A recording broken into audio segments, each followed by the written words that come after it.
Let's face it, time travel doesn't make a lick of sense, but that's precisely why it's a perfect match for an over-the-top fantasy JRPG, and Cris Tales blends that nonsense smoothie to great effect. Manipulating the past, present, and future to solve puzzles, defeat enemies, and change destinies is awesome when it clicks. Unfortunately, Cris Tales' repetitive turn-based combat felt more like I was trapped in the most boring time loop.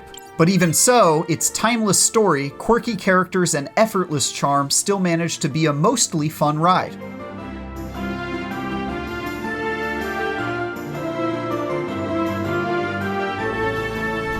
Cris Tales' otherworldly fantasy setting could have been taken straight out of a children's storybook. It's filled with talking frogs, weird robot thingies, and time mages that no one seems at all concerned with or even impressed by. Manners! You're speaking to a revered time mage. Everything about the world is delightfully strange, from the fact that people use marbles as currency to the strange Mother Superior witches that exist in every town to help raise the children, or something. You'll travel through monster-infested salt mines, visit a city inside an active volcano, and sail around in a giant metal woman's shoe. It's one of the weirdest settings I've seen, and yet everything had me nodding along like it all made perfect sense together. The main character, Crisbell, is your typical bright-eyed, innocent, and unflappably optimistic protagonist who goes around solving everyone's problems without a second thought as to why. Along the way, she meets an immortal child time mage, an anime robot, and some lady who pulls random weapons out of a bottomless bag like a murderous Mary Poppins.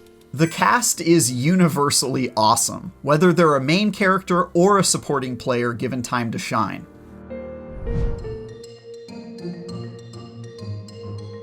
If Cris Tales has one standout feature though, it's the incredibly rewarding and unique use of time travel and time manipulation that sits in the center of everything you do. Time-based shenanigans are both a plot device and a gameplay hook, and many areas are actually split to simultaneously show the past, present, and future at once. Those can then be interacted with to complete puzzles and gain a greater understanding of the world and its characters. In one city, I noticed an area had the grim fate of eventually becoming submerged underwater. But, over the course of an entirely optional side quest, I saved someone's life who vowed to fix the city's flooding problems, which changed that outcome and opened up new ways for me to interact with the location. Seeing that direct cause and effect so quickly makes Cris Tales' side quests stand out from your typical RPG, and impactful moments like this are frequently some of its best. Although, for a game about time travel, it sure likes to waste a lot of yours. Your adorable frog friend Matthias fills the JRPG role of the animal mascot and wise guide, and he's necessary to complete most time manipulation puzzles. Frustratingly, however, he hops along behind you incredibly slowly, and attempting to time travel before he's caught up results in an obnoxious pop-up window. How long does it take for Matthias to catch up, you ask?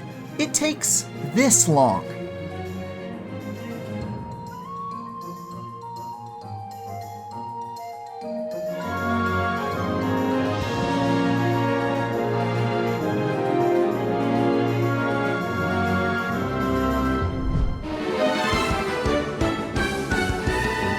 While the time travel mechanics are otherwise a joy when exploring the world, how they're implemented in Cris Tales' bland and repetitive turn-based combat is far less exciting.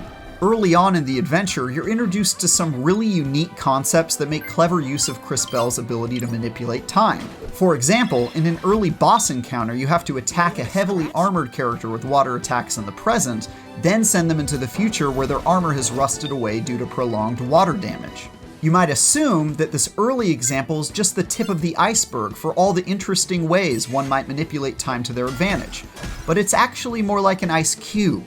After the first handful of tutorial encounters, you'll have experienced nearly all the tricks in the book, and their use thereafter introduces very few new twists. It's such a massive missed opportunity compared to how well time travel is used outside of combat. Combat encounters don't just repeat the same time travel moves either.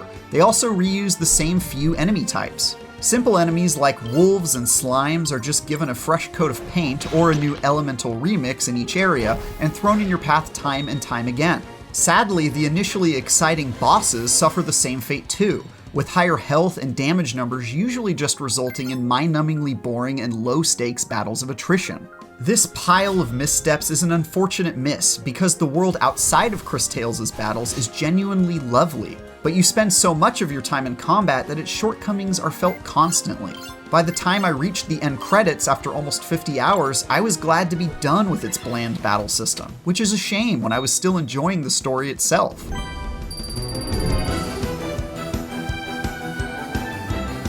Cris Tales tells a charming JRPG tale in a gorgeous and weird world, but it's hobbled by incredibly monotonous combat. Its battles undoubtedly overstay their welcome, but this unique odyssey still manages to shine through them a bit thanks to its style, characters, and inspired non-combat time travel mechanics that make it memorable. For more RPGs, check out our reviews of Wildermyth or Monster Hunter Stories 2. And for everything else, stick with IGN.